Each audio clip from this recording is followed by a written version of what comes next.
Welcome back to Tech Gitter Official. In today's video, we will learn how to restore api-ms-win-crt-runtime-l1-1-0.dll error. So let's begin. First, open Google Chrome or any web browser you use. In the search bar, type download api-ms-win-crt-runtime-l1-1-0.dll files and press enter.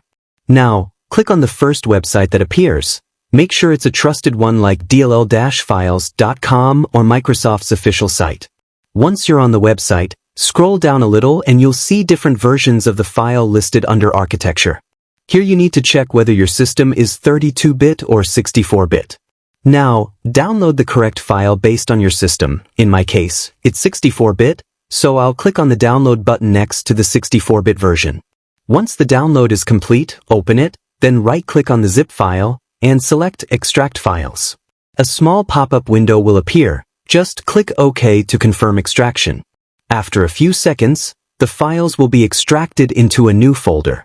Now, right-click on the folder and then click on Copy.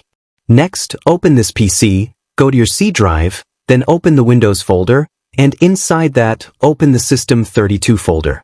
Once you're inside System32, right-click on any empty area and choose Paste. This will copy the api-ms-win-crt-runtime-l1-1-0.dll files into your system folder. Now, close everything and restart your PC. After the restart, try opening the same app or game again. This time, the missing api-ms-win-crt-runtime-l1-1-0.dll error should be completely fixed. And that's it.